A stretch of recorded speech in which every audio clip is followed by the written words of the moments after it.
विधान परिषद निवडणुकीमध्ये cross voting केल्याप्रकरणी आता काँग्रेसच्या 7 आमदारांवर कारवाईचा बडगा उगारण्यात येणार आहे। या संदर्भात नाना पटोले यांनी दिल्लीमध्ये हायकमांड सोबत चर्चा देखील केली आहे। दरम्यान या सर्व प्रकरणावर आता 19 तारखेच्या बैठकीमध्ये निर्णय घेण्यात येणार असल्याचं सतेज पाटील यांनी सांगितलंय। पाहूया त्या संदर्भातला एक रिपोर्ट। आमदारांची नावे डिस्क्लोज करण्यात यावे, त्या आमदारांना त्यांच्यावर निलंबनाची कारवाई करण्यात यावी। ज्यांनी पक्षाशी गद्दारी केली त्या लोकांच्यावर कारवाई होणार। सर्व क्रॉस वोटिंग करणारे आहेत, कोणाच्या विरोधात ते कारवाई करणार। विधान परिषदेत क्रॉस वोटिंग करणाऱ्या आमदारांविरोधात काँग्रेस आता ॲक्शन मोडवर आली आहे। आमदारांवर लवकरात लवकर कारवाई करण्यात यावी यासाठी पटोलेंनी दिल्लीमध्ये हायकमांड सोबत चर्चाही केली आहे। दरम्यान बेईमानी करणाऱ्या आमदारांची नावे जनतेसमोर आणून त्यांच्यावर निलंबनाची कारवाई करण्याची मागणी अभिजित वंजारी यांनी केली आहे। प्रज्ञा सातव यांना आम्ही 30 मतं लावले होते, ज्यापैकी 25 त्यांना मिळाले, म्हणजे 5 मतं त्या ठिकाणी त्यांना मिळाले नाही, हे स्पष्ट झालं।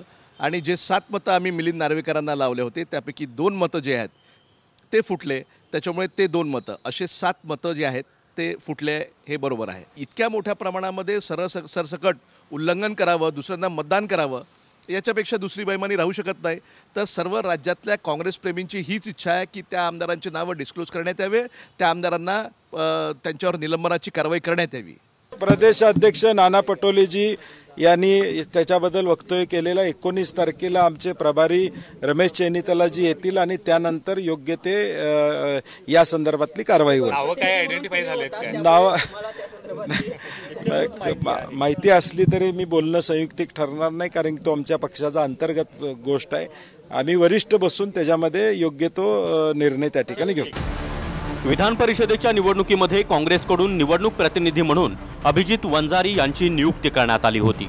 दरम्यान काँग्रेसचे 7 आमदार कसे फुटले या संदर्भात त्यांनी भाष्य केलंय। विधान परिषदेच्या निवडणुकीत विजयाचा कोटा 23 मतांचा होता। काँग्रेसकडे एकूण 37 मतं होती। प्रज्ञा सातव यांच्यासाठी काँग्रेसकडून 30 मतांचा कोटा निश्चित करण्यात आला, मात्र प्रज्ञा सातवांना 25 मतं पडली, म्हणजेच काँग्रेसची इथं 5 मतं फुटली। तर काँग्रेसच्या 37 पैकी उर्वरित 7 मतं मिलिंद नार्वेकरांना देण्याचं ठरवलं होतं, मात्र नार्वेकरांना ठाकरे गट, माकप आणि एक अपक्ष मिळून 17 आणि काँग्रेसची 5 मतं मिळून एकूण 22 मतं पडली। म्हणजेच काँग्रेसच्या 7 मतांपैकी नार्वेकरांना फक्त 5 मतं पडली आणि 2 मतं फुटली। दरम्यान ज्यांनी गद्दारी केली त्यांना सोडलं जाणार नसल्याचं विजय वडेट्टीवार यांनी म्हटलंय। तर काँग्रेसमध्ये सर्वच क्रॉस वोटिंग करणारे आहेत, त्यामुळे कुणाकुणावर कारवाई करणार असं म्हणत संजय निरुपम यांनी काँग्रेसला टोला लगावलाय।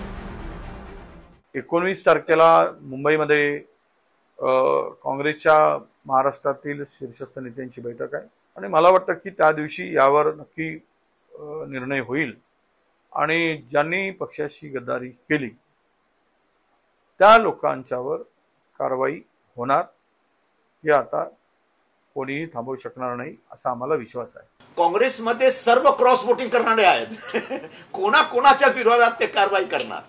2022 मध्ये पण असाच काँग्रेसचा जो अधिकृत उमेदवार होता हंडोरे, त्यांना पाडला होता लोकांनी। त्यावेळी कोणाच्या विरोधात कारवाई केली का?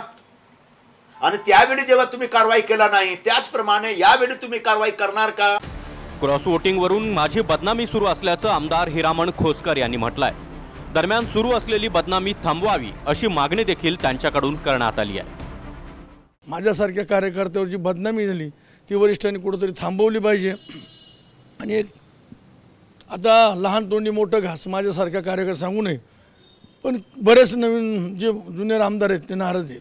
सगळं माहिती आहे कोण काय कसं केलं, पण आम्ही सांगू शकत नाही। परंतु ह्याच ठिकाणी खरोखर जे काही 6 मतं नाही झाली त्याच्यावर कारवाई झाली पाहिजे, ही आमची मागणी आहे। 19 तारखेला महाराष्ट्र काँग्रेस प्रभारी रमेश चेन्नीथला यांच्यासोबत एक बैठक होणार आहे। दरम्यान या बैठकीमध्ये फुटलेल्या 7 आमदारांवर कारवाई करण्यात येणार असल्याचं काँग्रेस नेत्यांकडून सांगण्यात आलंय। त्यामुळे या बैठकीत कोणता निर्णय होणार हे पाहणं अत्यंत महत्त्वाचं असणार आहे। Bureau report, TV9 Marathi.